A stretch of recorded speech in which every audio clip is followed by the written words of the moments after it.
quick question for you. Who is the Doctor? The Doctor is the protagonist of Doctor Who, the longest running science fiction TV series in the world. An alien Time Lord who's lived for millennia. They travel around time and space in the TARDIS, a machine they stole from their home planet of Gallifrey. A dashing, heroic, if often eccentric, adventurer, they are often accompanied by young travelling companions and fight evil and injustice wherever they find it. At the point of death, the Doctor can regenerate their body into a new form with a new persona, an ability shared by all Time Lords. This normally has a limit of 13 lives, unless you happen to be the main character. With a rogues gallery including the likes of the Daleks, Sontarans, Cybermen, Ice Warriors, Weeping Angels and the Master, the Doctor has had many adventures on and off the small screen since first appearing in 1963, and no doubt will continue to do so for many years to come. And that's great, except the vast majority of that was bolted on afterwards. Key adversaries and characters only turned up in later years of the show. For example, the Doctor's oldest friend turned enemy, the Master, only turned up during Season 8 in the Third Doctor's era. Davros, creator of the Daleks, didn't turn up till Season 12, and didn't become a recurring character until Season 17. The Doctor's home planet didn't appear until Season 6, the same time they were confirmed once and for all to be an alien, and the planet wasn't named on screen until Season 11. What is your native planet? Gallifrey. I am a Time Lord. The concept of regeneration evolved slowly, not even being named as such until Jon Pertwee's finale. No two sequences in the old show presenting the process consistently. The show has always rewritten continuity to suit the stories it's telling at the present time, which includes how we view the main character. I'm half human. On my mother's side. So, taking all this into account, let me ask you another question. Who is the Doctor? The old man we first met in the junkyard, the mercurial and sometimes acerbic wanderer in the fourth dimension, with a twinkle in his eye. To try and work out what we know about the original Doctor before later creators added their own lore to the pile, I've rewatched all 134 episodes of the William Hartnell era, making notes about what we learn about the title character during that time. Quick note, we're using the episodes as broadcast for our source. During research recons we used for the missing episodes as they contain the complete uncut soundtrack. For visual purposes in this video, we'll be using the animations where they exist, and where none do exist, we'll be referring back to the recons instead. We'll also only be covering the TV episodes, although I will briefly refer to other sources where relevant. We're also not drawing any information about the character from episodes later than the 10th Planet, as those stories were all written with the knowledge that William Hartnell was playing the first Doctor, not the Doctor. So with all that out of the way, let's see what an audience member in 1966 could have reached as the answer to the question, Doctor Who?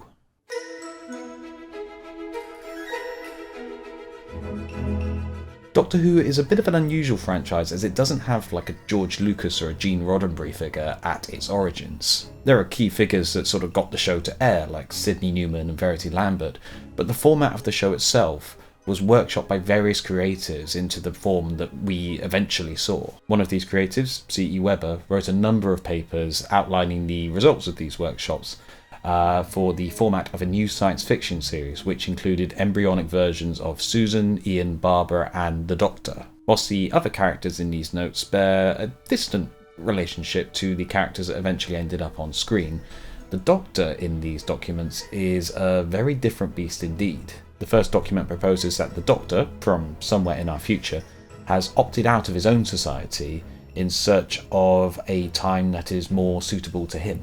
It also notes that once he finds this time, he would seek to nullify or change his original future. This is very different to the Doctor that we eventually get on screen. The motivation seems more suitable for a villainous character like the Master, and it shows that the Doctor isn't really the hero in these original documents. He's just the person who seems to have the access to the time and space machine to enable further adventures. Early story ideas included the characters becoming miniaturized, the destruction of the Earth, visiting Bethlehem, or suggesting that the Doctor was Merlin, or possibly Jacob Marley, apparently Doctor Who taking place in the same universe as A Christmas Carol. Presumably not Muppets Christmas Carol as on screen, sorry, it's the only version of the story I have on disc. The second document actually provides us with a few more tangible details about the Doctor's history. Doctor Who is 650 years old and only has flashes of memory of being involved in a galactic war, still on the run from his enemies. He comes from another galaxy different to our own, and specifically comes from the future year 5733. It again outlines the potential for the first story idea to have the TARDIS crew miniaturized, an idea that Webber seems very keen to have included very early on. The first story ended up not being the miniaturization story, but An Unearthly Child. Infamously, the first episode had to be reshot due to technical issues. The script was altered for the re-recording, particularly around the first scene in the TARDIS. I'll go through everything we learn in the episode proper shortly, but in this unbroadcast version, the Doctor states that he and Susan are not of this race. We are not of this earth. We are wanderers in the fourth dimensions of space and time, cut off from our own planet and our own people, by eons in universes that are far beyond the reach of your most advanced sciences. Which implies that the Doctor doesn't actually come from the same universe as Ian and Barbara, and confirms that the Doctor is an alien. Susan describes herself as being born in the 49th century, meaning the details laid out in Webber's documents had already been abandoned. Everything we've discussed thus far wasn't shown to the viewing public, obviously, but it's included here to give you a kind of view of the ideas that were around during the creation of the programme. How well does that align with what we ended up with on screen?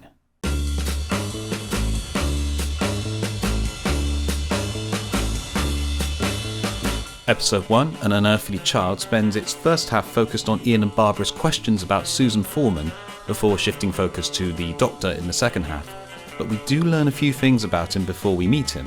Firstly, he is already going by Doctor. He's a doctor, isn't he? Though possibly not the Doctor. I wonder what name he would have put on any paperwork for Susan at Coal Hill School.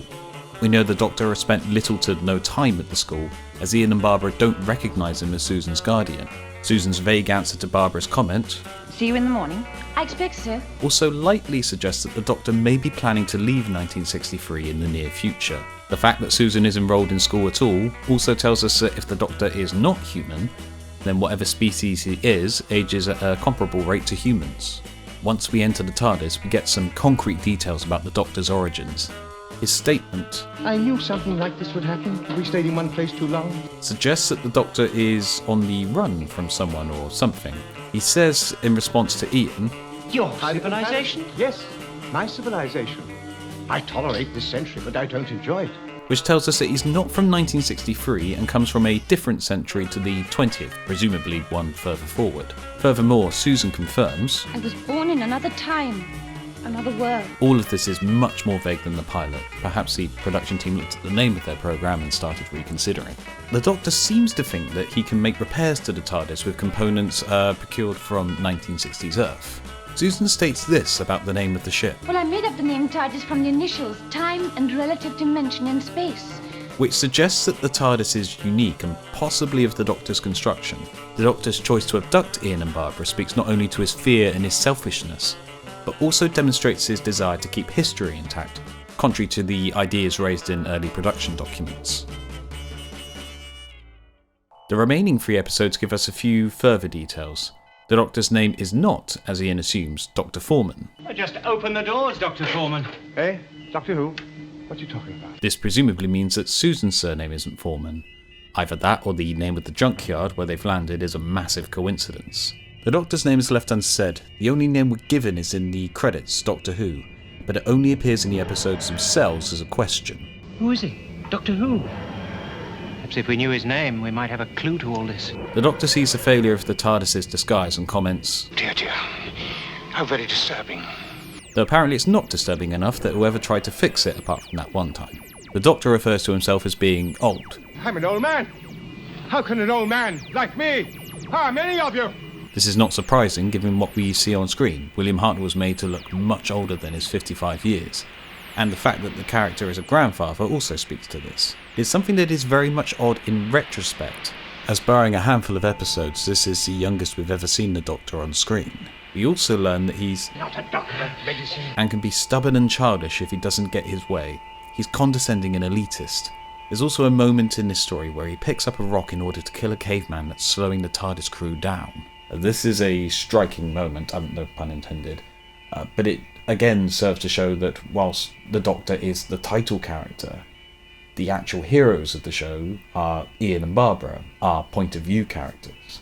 Indeed, it's ultimately Ian that challenges the Doctor about this. What are you doing? Well, I was going to get him to draw our way back to the TARDIS. That said, while trapped in the Cave of Skulls, Ian does attribute the Doctor the role of leader when talking with Tsar. The Doctor's escape in the TARDIS at the end begins the crew's endless voyage in time and space, unable to determine where and when they will next land. Interestingly though, the Doctor seems to indicate that the only reason he can't control the ship is he has had no time to gather enough data. Feed it with the right data, precise information to a second at the beginning of a journey, and then we can fix a destination, but I had no data at my disposal. Which implies the Doctor could pilot the TARDIS properly otherwise. Maybe it's something to do with the soil sample he takes. Finally, this is the only time the Doctor is ever seen to smoke on screen. Given what abruptly happens to him, it's no surprise that he quit.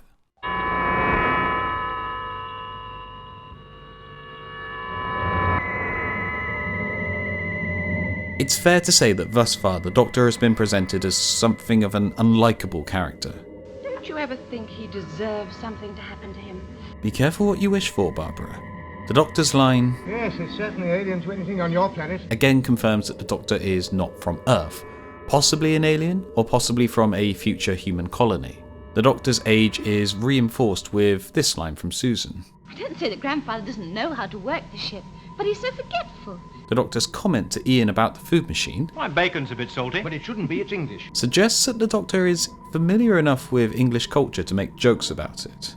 It's difficult to know whether this is part of where he comes from, or whether it comes from being stuck in 1963 for an extended period that's rubbed off on him. You can also make an argument for the latter case applying when the Doctor uses an outdated term for Native Americans in the first episode. Upon entering the Dalek city, the Doctor responds to Ian's concerns about the potential inhabitants, Yes, but how do they use their intelligence? What form does it take? Oh, as if that matters. which promptly comes back to bite him. The Daleks here are voiced by Peter Hawkins, voice of Bill and Ben the Flowerpot Men, and David Graham, voice of, among others, Brains and Parker in Thunderbirds. Surely it can't be true. Before his recent passing, Graham was able to return to the role of the Daleks for the 2023 re-edit, The Daleks in Colour.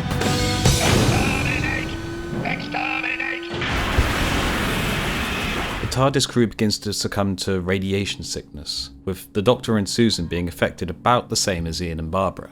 The TARDIS lock is apparently very over-designed. There are 21 different holes inside the lock. There's one right place and 20 wrong ones. If you make a mistake, the whole inside of the lock will melt. Which, if the Doctor built the TARDIS, speaks to a paranoia on his part about people accessing his time machine. It's worth noting that the Doctor doesn't seem to know too much about the Daleks in this first interaction. For example, he has to guess about how they are powered, and needs to inquire about their history during his interrogation. All that said, the Doctor has a wide enough knowledge of the galaxies and stars within to be able to locate Skaro from the file's basic records. The second half of the story sees the Doctor attempting to get the files to act as his army to attack the Daleks, in order that he may get back a component of the TARDIS. During the ensuing debate with his fellow travellers, he even states, My dear child, this is no time for morals. this early Doctor is much more pragmatic and less noble than he would later become. He's also a vandal. Maybe that's why he was exiled. That said, when presented with the Daleks' plans for extermination, he responds, This senseless, evil killing. which suggests although he was willing to kill a caveman to save his party, he objects to violence and death for its own sake. He even offers to show the Daleks the secrets of the TARDIS in order to maintain peace. This is not a move we would expect from the Doctor as we currently understand the character. In fact, it's my headcanon that it's this interaction that ultimately turns the Daleks from being solely interested in the extermination of the files on their own planet to developing the principles of space and time travel, which eventually lead to them extending their influence across the universe. Before leaving Skaro, the Doctor drops a couple more hints to his past. He envies the files a chance to build a new world for themselves. He also states that he was a pioneer amongst his own people, though in what arena he doesn't say. He also makes sure to take some more soil samples before he leaves. He loves dirt, this boy.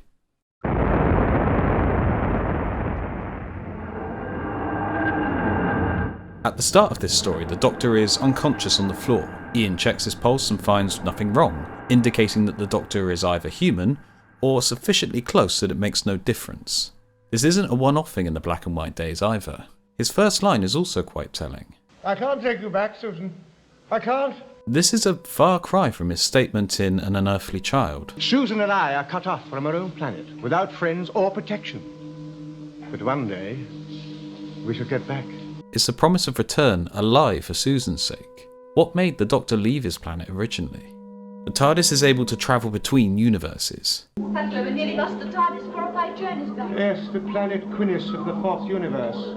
Reinstating the idea from the pilot and opening up the possibility that the Doctor is not from this universe. This story sees the big blow-up between the Doctor and his unwilling companions that has been coming since the first episode. Barbara in particular gets one of her best scenes here. Accuse us? You ought to go down on your hands and knees and thank us. But gratitude's the last thing you'll ever have, or any sort of common sense either. Ultimately, the Doctor threatens to throw the pair off the ship, communicating this to Susan thus. I told you I'd treat you as enemies. No. This is interesting. Is Susan simply guessing what the Doctor's going to do here, or is there something else going on, possibly telepathy? This is also the first exploration of the TARDIS, as well as the first indication by the Doctor that the ship may well be alive.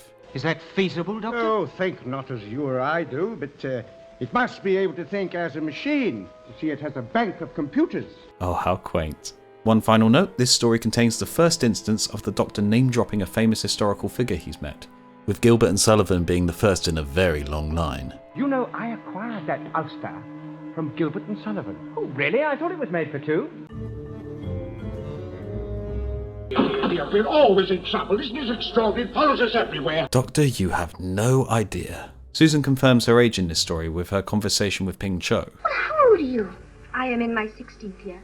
Well, so am I. Which confirms Susan, and therefore the Doctor, age at the same rate as humans if they aren't, at least to young adulthood. Although the Doctor and Susan come from another planet, they're knowledgeable enough about Earth history that the Doctor can have a brief conversation with Ping Cho about recent history. Although no longer outright hostile, the Doctor is still stubborn and argumentative, going so far as to spend an entire episode absent sulking about Polo's decision, and totally not because William Hartnell wanted a holiday that week. His paranoia around other people gaining access to the TARDIS is continued as well, both when Marco Polo seizes it as a gift for Kublai Khan, and when he discovers that Ping Cho knows about the TARDIS key. We get another hint of a previous TARDIS trip from Susan. It is like a great silver sea, metal seas of Venus. As well as this interesting line from her. One day, we'll know all the mysteries of the skies, and we'll stop our wandering. This, to me, along with the soil samples collected in An Unearthly Child and the Daleks, kind of suggests to me that the Doctor might be on some long research trip, like for Prefect and Hitchhikers.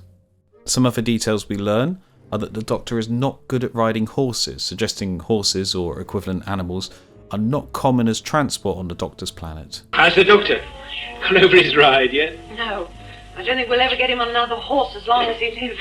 And also, we get another confirmation that he is specifically Not a doctor of medicine, sir. Otherwise I should be able to cure these pains. the fact that he always specifies not a doctor of medicine as opposed to not a doctor implies that he does hold a doctorate, which also implies that he's passed through a Earth or an Earth-descended education system, which also may explain why Susan was enrolled in Coal Hill School in 1963. When talking with Kublai Khan, he also confirms that he has not met Genghis.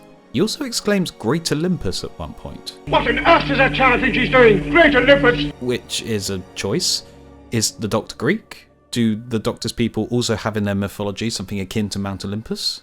Is it an Earth name that survived to the Doctor's time but with new context? Finally, Susan's objection to Ping Cho's arranged marriage also strongly suggests that arranged marriages are not common amongst the Doctor's people. This story starts off with the detail that the TARDIS monitor is in black and white. It could broadcast colour, but the Doctor cannot be bothered to fix it. The more things change.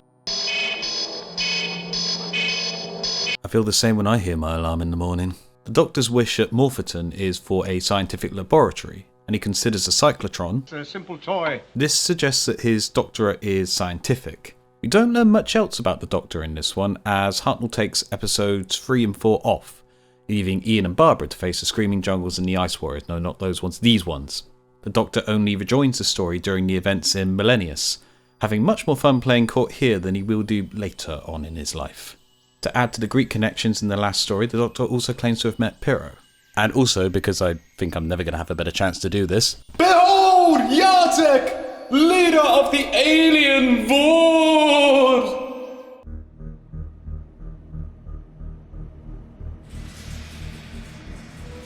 Unlike some later incarnations, you're a beautiful woman, probably. We're presented with evidence from episode 1 that the Doctor is not asexual.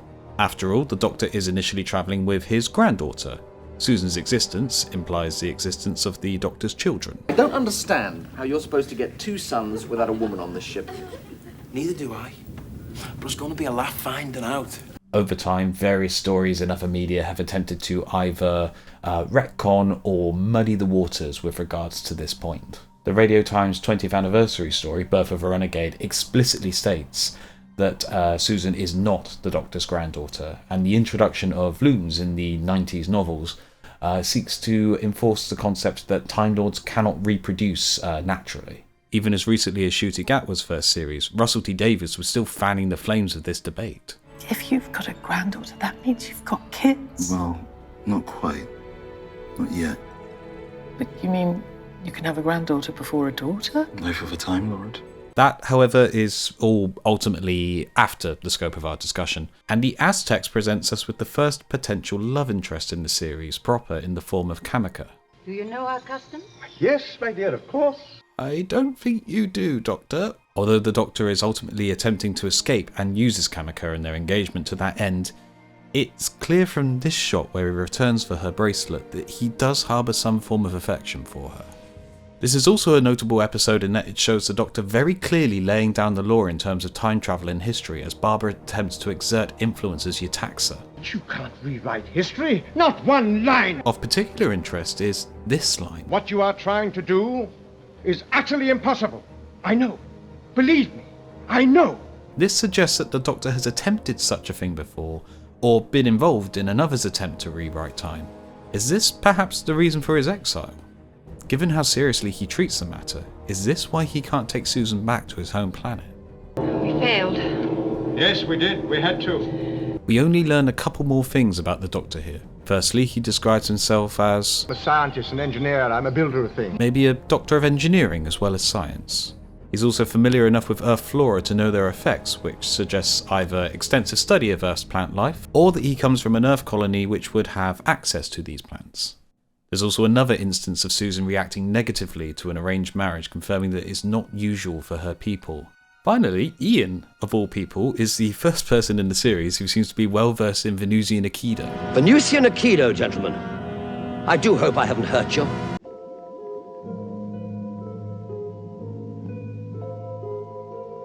The Doctor starts this story name-dropping, stating that he met Henry VIII. Long before you appeared on the scene. Mind you, he also states, I learned not to meddle in other people's affairs years ago. And we've seen how well that's working out for him.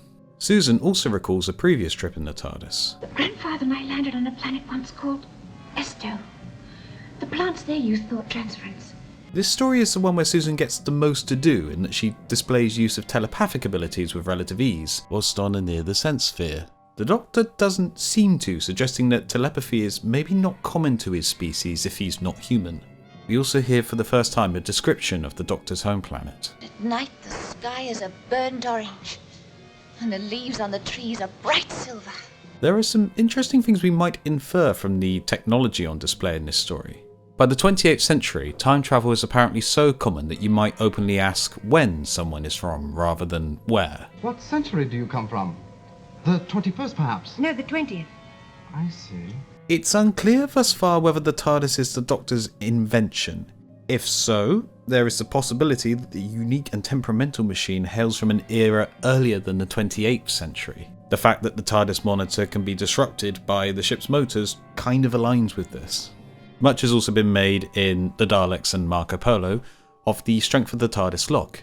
Here, the Sensorites are able to simply remove the lock to bar return entry to the time travellers, again suggesting that this may be further forward than the Doctor's home era. It could, however, just be the Sensorites being more technically advanced than the Doctor's people.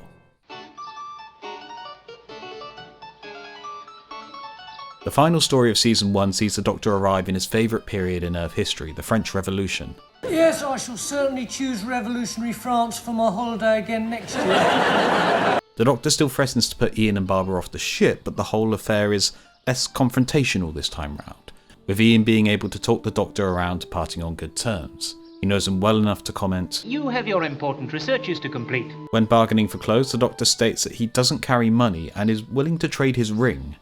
This is strange given what we will learn in some later stories. This story also sees the Doctor not meeting Napoleon, despite what John Pertwee thinks. Boney, I said, always remember, an army marches on its stomach. Susan's comments in the last scene also seem to imply that time can take an active role in keeping history on its correct course. Is this perhaps why the Doctor was so concerned about Barbara's actions in the Aztecs? As previously discussed, one of the original ideas for a Doctor Who story was the TARDIS crew being miniaturised, so it's no surprise that it eventually got made as Planet of Giants. However, the idea as realised ended up being uninteresting enough that episodes 3 and 4 ended up being edited into one. The DVD and Blu-rays contained the two original scripts reconstructed. Season 2 sees a marked change in the behaviour of the Doctor. Oh, my dear Barbara, was I rude to you just now? So I'm so sorry. Hallelujah! He's capable of empathy.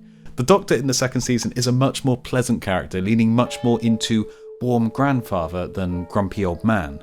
The original, slightly acerbic Doctor works well in a story like the Daleks, but he can be wearing week in, week out. The second season version of the character, whilst not losing his bark and still capable of self-interest, has much more of a twinkle in his eye, and it's my favourite version of the first Doctor.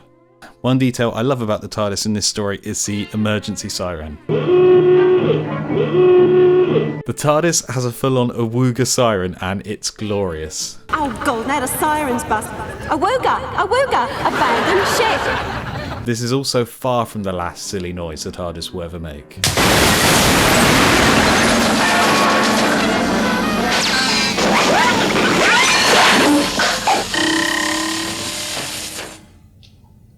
That's very odd. The TARDIS monitor also cracks as if the image outside is too large for it to display, meaning it apparently works by the power of metaphor, though given the edge of destruction that kind of tracks. We also learn that Susan cannot pilot the TARDIS, only that she knows landing is the most dangerous part of the process. She also refers to a previous trip. To be just like that air raid, Grandfather, do you remember? Yes, very well. And what infernal machines those Zeppelins were. The Dalek invasion of Earth contains in its first episode one of the more infamous First Doctor lines. What you need is a jolly good smack bottom. It's notorious enough that it was lifted directly for Stephen Moffat's version of the character in Twice Upon a Time. If I hear any more language like that from you, young lady, you're in for a jolly good smack bottom. In addition to being somewhat infantilizing of his teenage granddaughter, this suggests one of two things. Either corporal punishment of minors is a thing amongst the Doctor's people, or that being on Earth in 1963 for an extended period rubbed off on the Doctor quite a bit. Once the Daleks reveal themselves, the Doctor gives a defiant speech against the first one he meets. You poor pathetic creatures, don't you realize, before you attempt to conquer the Earth, you will have to destroy all living matter. He's very defensive of Earth for someone who's not from this planet. Resistance is useless. Surely you don't expect all the people to welcome you with open arms? She doesn't even go here. Susan tells David, I never felt there was any time or place that I belonged to. I've never had any real identity. which raises the question of how long the Doctor and Susan have been travelling together. The series later shows Susan as about the age she is in the first episode when she departs. But here, the suggestion is maybe that the pair have been travelling for much more of Susan's life. In fact, the whole relationship subplot with Susan implies that if she isn't human, she's at least close enough to present no issues. Certainly the Doctor doesn't comment upon it outside of his role as her grandfather, leading up to the unforgettable final scene. Just go forward in all your beliefs and prove to me that I am not mistaken in mine. Goodbye, Susan. Goodbye, my dear. Outside of any information provided about the Doctor, I just have to say that this is one of the best stories of the era. Barbara in particular is so good in this story. I love her friendship with Jenny. She gets a cool action scene where she drives through a bunch of Daleks, and a scene where the producers remembered that she's a history teacher, so she concocts a plan using her historical knowledge to confuse the Daleks.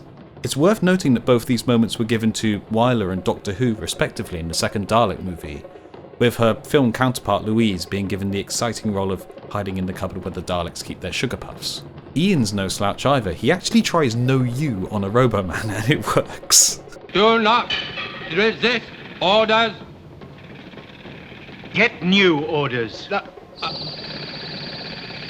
The Daleks look spectacular here as well, whether emerging from the Thames or patrolling a deserted London. The scenes in the mines would make a sick model railway diorama. Wait, I think I've used that one before. The Rescue being a short introductory story for Vicky doesn't really give us much information about the Doctor, but we can still glean a few clues. The Doctor's rock fixation is back, as well as further confirmation that he doesn't have a medical degree. He's also visited Dido before, presumably with Susan. This is the planet Dido. I've been here before, I know them very well. Ian and Barbara also confirmed to Vicky that the Doctor comes from another time. Two character moments stand out to me. One is with new companion Vicky. Maureen O'Brien plays really well off Hartnell, and the Doctor here feels much more like a grandfather than he really did with Susan. You must believe what Barbara did. Try and understand, my dear, and why she did it. Just for me, eh? The second involved the story's villain. If old Cocky Lickin comes round, I've always got this. Keep it to yourself, Ian. Aquilian is portrayed by Ray Barrett, voice of John Tracy and the Hood in Thunderbirds. Wowee, that's serious. The Doctor's confrontation with him at story's end is the kind of moral outrage I can't quite imagine in the season 1 version of the Doctor delivering. You destroyed a whole planet to save your own skin. You're insane.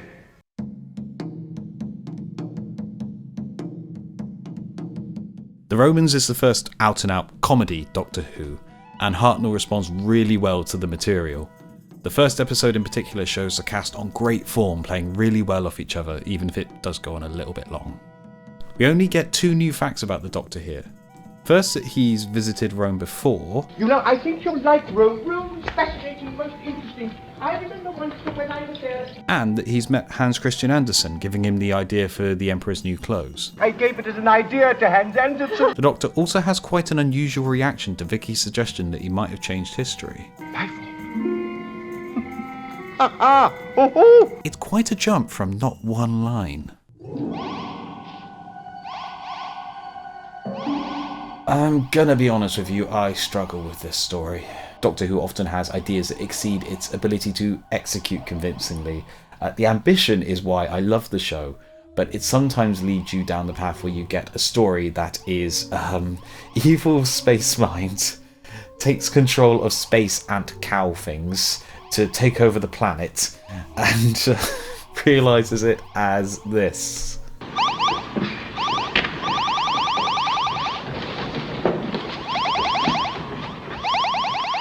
This story really helped me get into Kate Bush. She sounded like Barry White after 6 episodes of this. Vicky's opinion of the medicine aboard the TARDIS is that it's medieval, which suggests she might be from further forward than him, though it's unclear whether this is medicine from the Doctor's time or stuff that he picked up in 1963. The Doctor apparently has not visited Vortis before, but has heard of Menoptera. The Zabi, however, are unknown to him. He again offers to share his knowledge with the enemy to maintain peace, this time mentioning that the TARDIS is off its astral plane, and that they have an astral map. Either writer Bill Strutton needs a dictionary, or he has a very different idea as to how the TARDIS works compared to every other writer on the programme. It's all in the mind. The Doctor also states that the TARDIS crew are peaceful travellers from Earth, which is incorrect. We already know that the Doctor's from another planet. Is this shorthand for human instead? The Doctor also apparently speaks Vogue.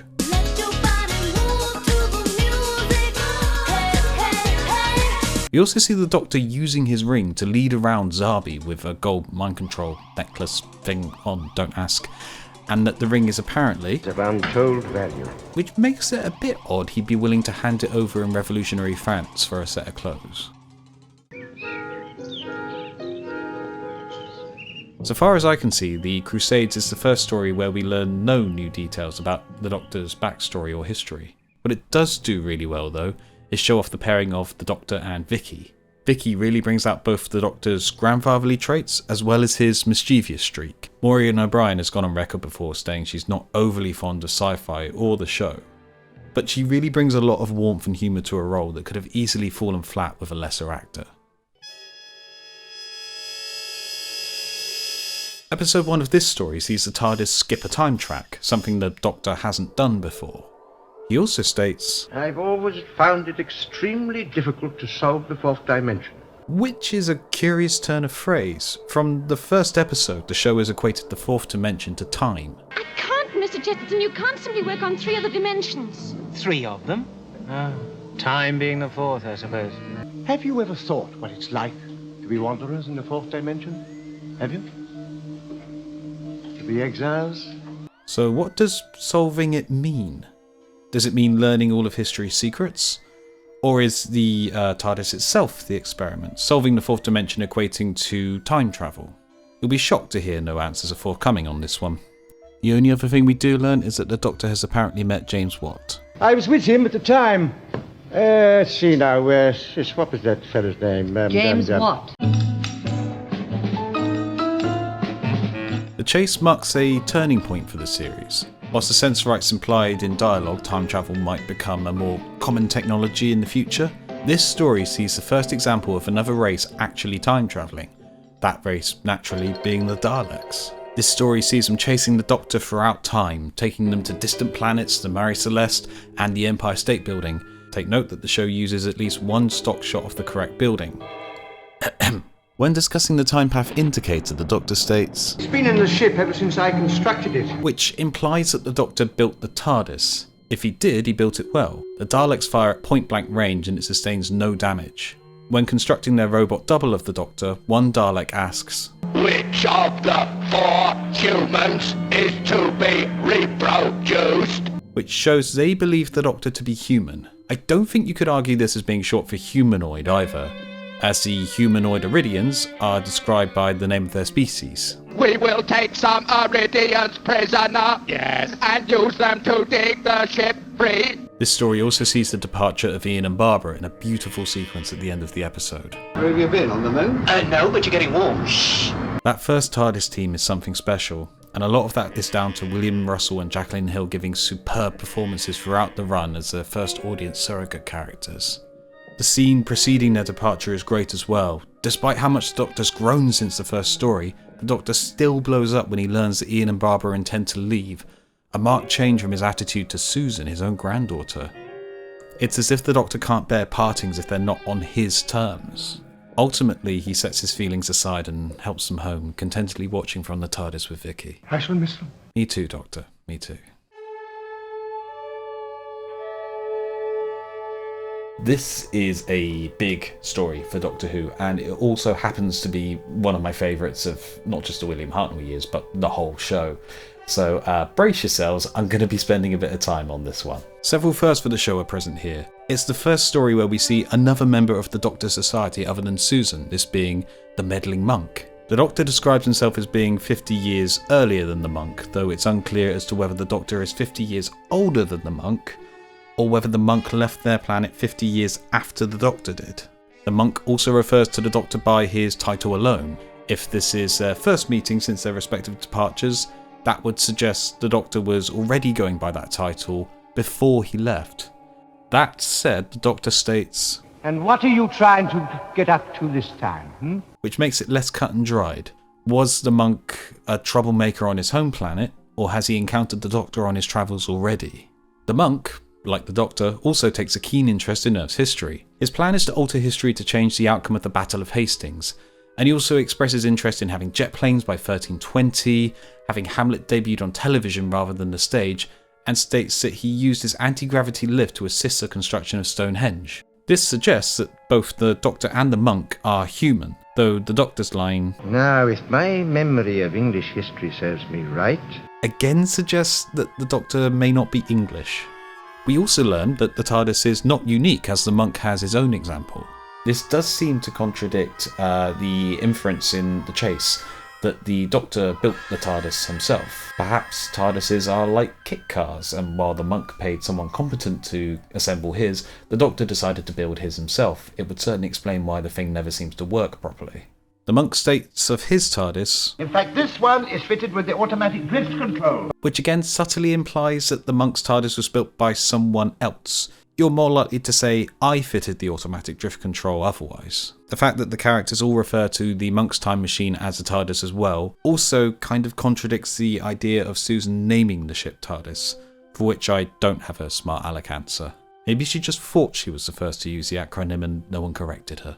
The monk's TARDIS is named as being a Mark IV, which is more advanced than the Doctor's, so it's unclear by how much. I'm probably never going to get a better chance to do this, so please forgive me as we go on a bit of a tangent as to why I like the character of the monk so much. The character is kind of a relic from the early days of the show, where the concept of the Doctor's people, the Time Lords, hadn't actually been figured out yet. Since then, we've had other Time Lord baddies on the show, like the Rani, and most famously, obviously, the Master. But the monk's retroactive status as a Time Lord, I think, makes him a much more interesting foil for the Doctor.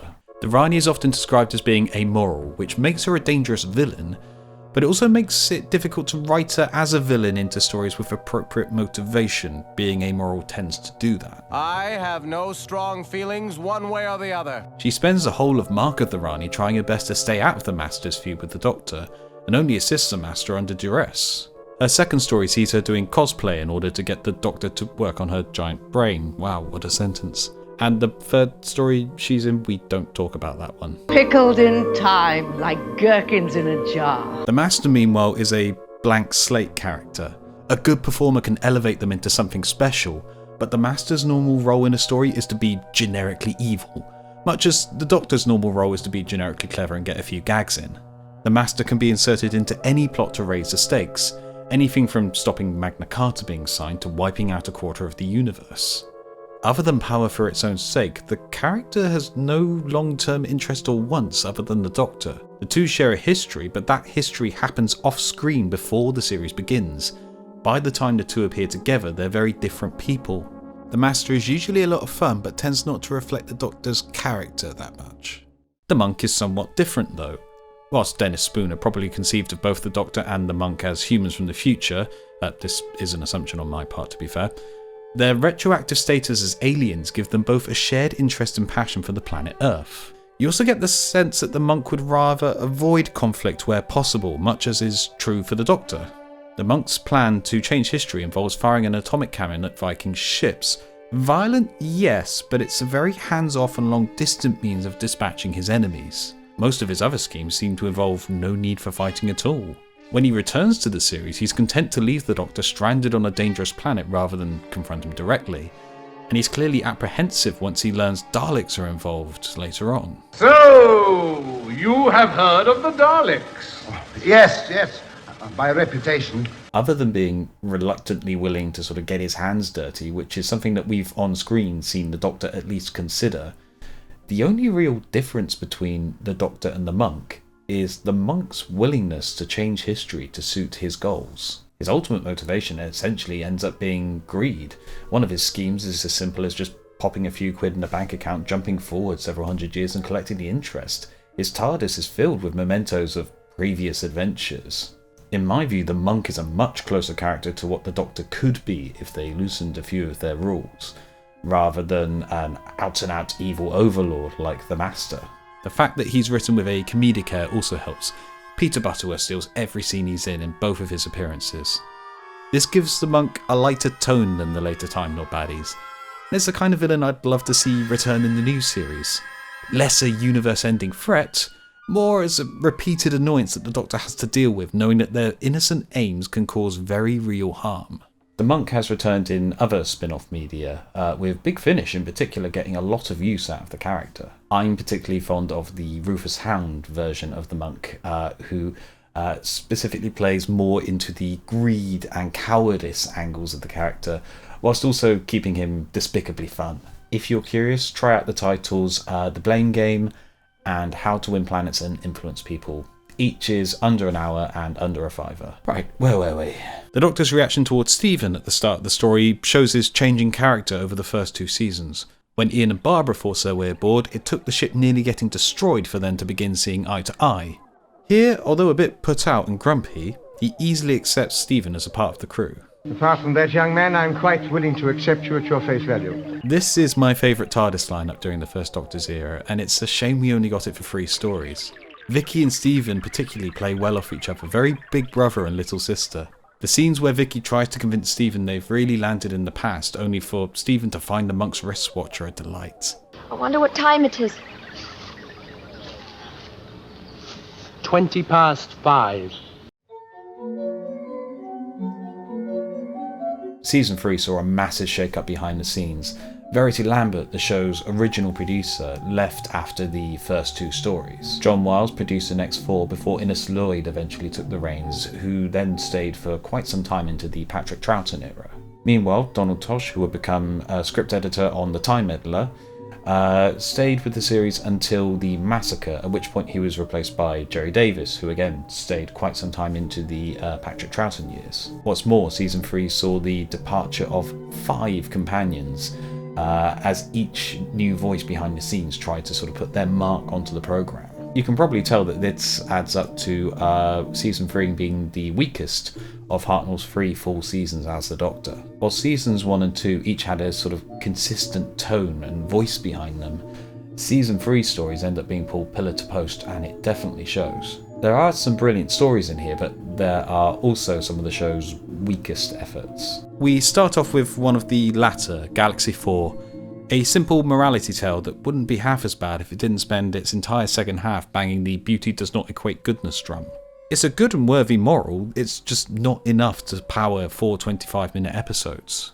I'd love to try and edit the animated version down to around 50, see how tight you can make it, whether it would improve matters much. As is going to become a bit of a theme in Season 3, we don't learn much new about the Doctor, but we do get this quote. Importance lies in the character. To what use you put this intelligence? We respect you, as we respect all life. Which is evidence that his point of view has shifted somewhat from his earlier view in the Daleks.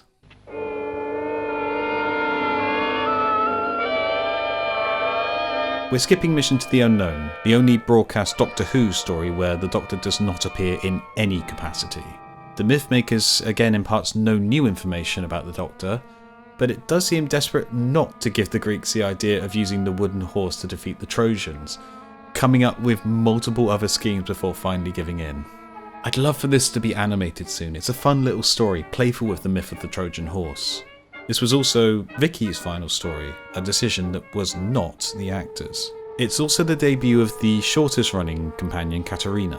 She only appears in 5 episodes, and up until the return of Day of Armageddon in 2004, none of them remained in the archives. The reason for her short tenure was explained by Donald Tosh, script editor at the time. We realised fairly early on that we had created an enormous problem for ourselves by importing a character from history into the regular cast. She still had to think and speak like someone from her own time, and this meant that she was very difficult to write for. It was also difficult for the audience to identify with her. I can see the challenges of writing a historical character, particularly in a science fiction setting, but the idea that the audience finds it difficult to relate to historical characters rings false to me. Why do we bother doing historical stories at all then? And outside of Doctor Who, why are period dramas then so consistently popular with the viewing public?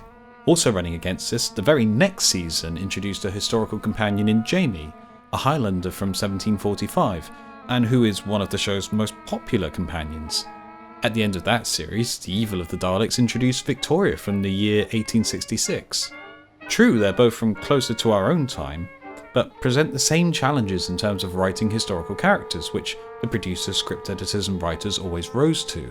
Katerina wasn't given the same amount of care, and given how her story ends, she is, in my view, the first big misstep of the show in how the show handled its regular cast of characters.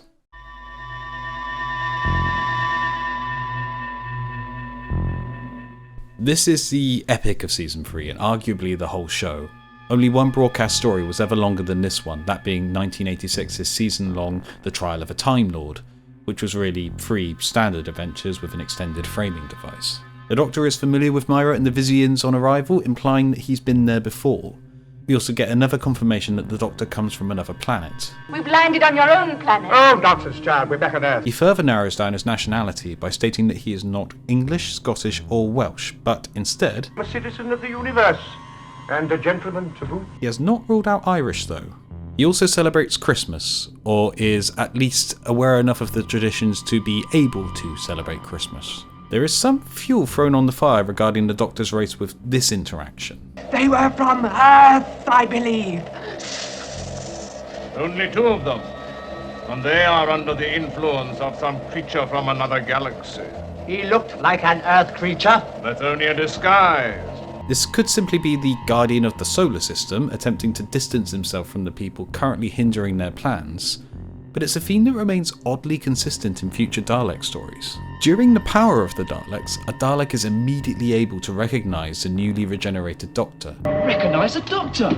He recognised him! And in the evil of the Daleks, a Dalek objects to the Doctor volunteering for their trials to discover the human factor as, You have travelled too much through time. You are more than human. There's also the fact that while Sarah ages to death escaping from the Time Destructor, the Doctor, who is also exposed to it, doesn't. However, running counter to this, we have the Daleks referring to the monk as human. Who's that? You will join the other human. There's a couple of odd things in relation to the TARDIS as well. The Doctor describes the machine as the machine for investigating time and relative dimensions in space. which is not inaccurate, but it is an odd way to describe a ship. The Doctor can also use his ring to reflect the rays of Tygus' sun to reset the lock on his TARDIS. Between this and the web planet, the Doctor's ring seems to be the sonic screwdriver of its day. There's also the infamous moment at the end of The Feast of Stephen where the Doctor is aware of and addresses the TV audience. Incidentally, a happy Christmas to all of you at home. In view of how this moment breaks the pretense of our fictional reality, I hope you'll forgive me for setting this little tidbit aside from the rest of the facts that we've compiled for the character and quietly forgetting about it. The last thing to say about this story is that it features the companion with the second shortest tenure, Sarah Kingdom, who appears only in 9 episodes of this story. Sarah is notable for being the first companion with combat built into her role, seeing as she's a Space Security Service agent. This is the kind of role that would later be filled by characters like Leela, Ace and Captain Jack. Unlike Katarina, there is a gap left in her on-screen tenure for more stories to take place, which has given us more outings for the crew of the Doctor, Stephen and Sarah. It's a shame we didn't get more of them on screen.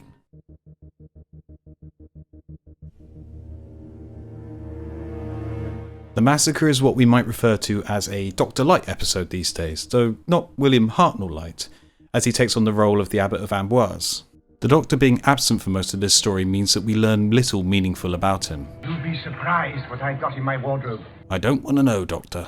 The 4th episode, Bell of Doom, more than makes up for this. The Doctor adamantly leaves with Stephen once he learns the date, leaving Stephen's new friend, Anne Chapley, behind to her fate. Unlike the later story, The Fires of Pompeii, where a similar situation unfolds, the Doctor does not, in fact cannot, go back, angering Stephen so much that he briefly leaves the TARDIS. And the Doctor is left alone in the TARDIS for the first time on screen. What follows is perhaps one of the best performances from Hartnell. Even after all this time, he cannot understand. I dare not change the course of history. None of them could understand. Perhaps I should go home. Back to my own planet. But I can't. None of this is strictly speaking new information, but the idea that none of the Doctor's travelling companions truly understand him suggests that he's travelling for a greater purpose than mere amusement. Unfortunately, one of the best moments of the season is suddenly undercut by one of the worst as we are hastily introduced to Dodo. I've got nothing against the character, but she gets no chance to show the audience who she is before she's whisked away into time and space, whereas every previous companion did. Ian and Barbara start the whole show off. Vicky gets 2 episodes explaining her situation. We spend an episode with Stephen on Mechanus. Even with Katarina, we got a brief look at her in her own time before she joined the TARDIS. What's more, the writing gives up on subtext and openly has the Doctor state that he likes Dodo because she reminds him of his granddaughter. Don't you think she looks rather like my grandchild, Susan? I guess I've never met your granddaughter. Contrast this with The Rescue, where Susan's absence is brought up naturally, and the Doctor shows through his interactions with Vicky that he can fulfill a similar role for her without needing to state it out loud. In part, this is all due to a last-minute change by the production team to make the new companion a woman from present-day Earth, as opposed to Anne Chapley from 1572, which, given the production team's earlier dismissal of Katerina and the reasons behind that, makes me wonder why they pressed ahead with Anne for so long. The Ark is the first story of the series to examine the impact the Doctor has on a society after he leaves, which is an idea that should elevate this story, but sadly it falters, not least because of its less than successful villains. What do you mean? Are you up to something? No. One interesting note is that by the Earth's destruction, humanity has apparently attempted, and failed, to build a time machine. This goes against earlier inference in the Sensorites. Perhaps humanity has simply lost and forgotten the technology this far ahead. The only people consistently shown to be able to travel in time are the Doctor, the Daleks, and the Monk.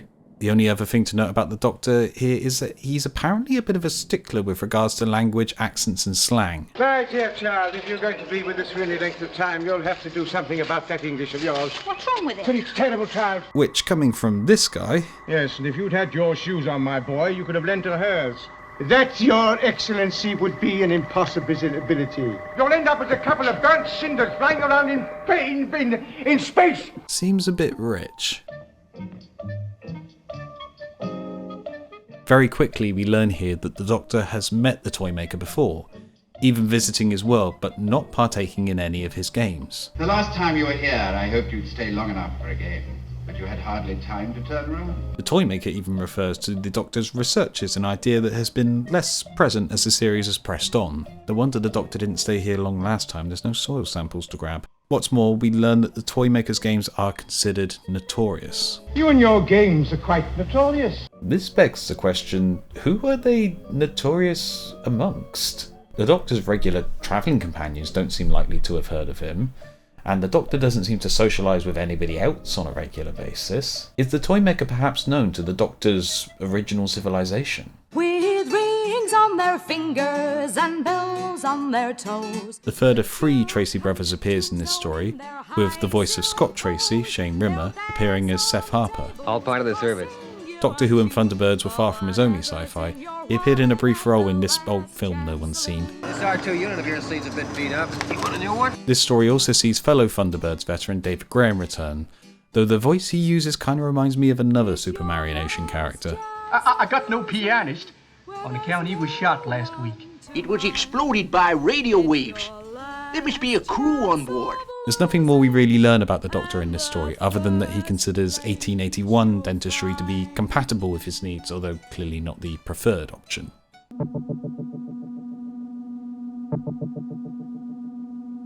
The Elders seem to be the Doctor's top fans. They consider him the best at this time travel malarkey, and have apparently been able to track the Doctor's TARDIS through many light years, the Elders apparently going to the same school as Han Solo. The Doctor also states when meeting the Elders, Well, gentlemen, I can't just sit here in all these grand clothes without asking a few questions.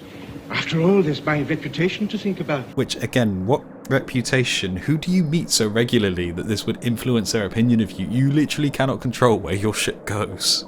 Talking of which, he mentions that he has some documents which I think that you might be interested to see. They're records of my investigations into time travel. This unusual turn of phrase, again, perhaps suggests that the TARDIS itself might be the Doctor's research. This is probably the strongest display of the Doctor's moral centre in the latter part of Hartnell's tenure, with some great moments. But if you are going to oppose us... Oppose you? Indeed, I am going to oppose you. Just in the same way that I oppose the Daleks, or any other menace to common humanity. There's something very satisfying in destroying something that's evil, don't you think? I particularly like the idea that the Doctor's conscience is enough to overthrow society, even if it is in someone else at the time. This is also Stephen's departure, and it's a shame to see him go. Throughout the very turbulent third season, Peter Purves has been something of a rock for the programme, even carrying a story like The Massacre by himself for the vast majority of it. When talk of his staying on the Elders planet comes up, the Doctor states, Think of the challenge to be able to set up the people of these planets for a new life. You're quite ready for this task. Which ties up oddly well with his earlier statement in The Daleks about envying the Files their chance to start anew. This story features the first mad computer in Doctor Who in the form of Votan, and it gives us a few interesting tidbits about the Doctor. First, it's apparently able to deduce the meaning of the word TARDIS from only hearing the words spoken aloud. I think perhaps it's more possible it's picking up historical references to the Doctor's previous and future adventures in history. It also specifies when making plans to capture the Doctor that his is a human brain. There is one special human brain that Votan needs. Which, along with the Daleks' assessment of him in the chase, seemingly confirms that the Doctor is human. But there's one line spoken by Votan that I think you've all been waiting for.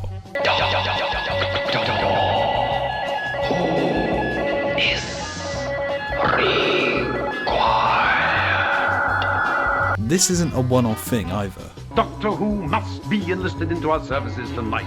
In total, the name Doctor Who is spoken 6 times in the story. The thing is, there's no evidence to disprove this. We know for certain his name isn't Dr. Foreman. Just open the doors, Dr. Foreman. Eh? Doctor Who? What are you talking about? The name Doctor Who has been used in the Doctor's presence and he hasn't denied it. Your humble servant, Dr. Caligari. Doctor Who? Yes, you're quite right.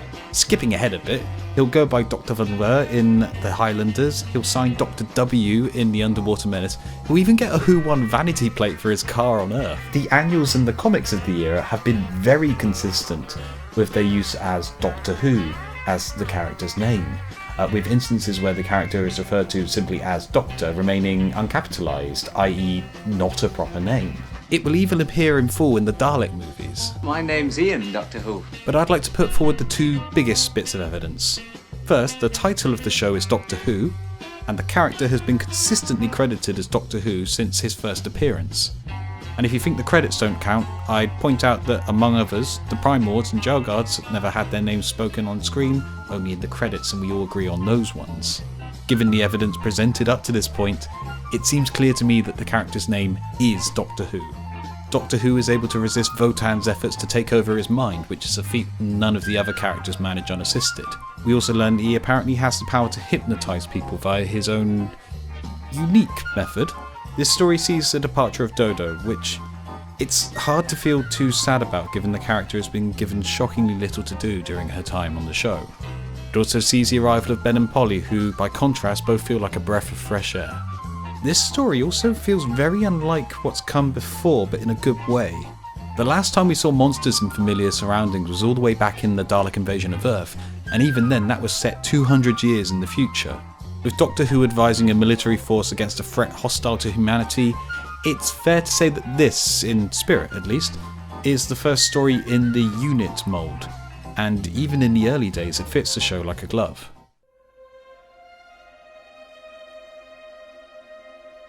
The first story of Season 4, the smuggler sees the TARDIS arrive in Cornwall to battle Captain Pike. Well, by thunder, you'll talk to me, or my name's not Samuel Pike.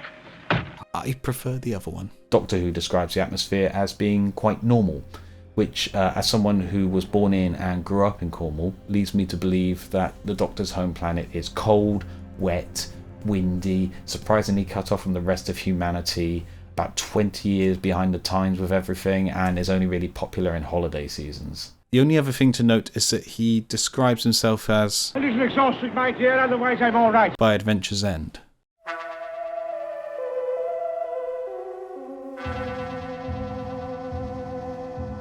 The final adventure with William Hartnell sees the introduction of the Cybermen. Interestingly, Doctor Who already seems familiar with Mondas's history and what is about to occur. For him, is this a Waters of Mars type moment where the momentous events of 1986 becomes a key part of human history? The Cybermen here make a good foil for the Daleks early on in the run. At the beginning of the series, Doctor Who questions what does it matter how a people use their intelligence, and is promptly answered in his encounter with the Daleks. Against the Cybermen, he vocally opposes them when he realises they have removed their emotions. Feelings? I do not understand that word. Emotions, love, pride, hate, fear. Have you no emotions, sir? After falling ill, Hartnell didn't appear in episode 3, returning in episode 4 only to be taken prisoner for most of the runtime. Hartnell's failing health and conflicts with the producers during season 3 led to him leaving the programme. The show had to go on though, and for the first time, Doctor Who changed his face.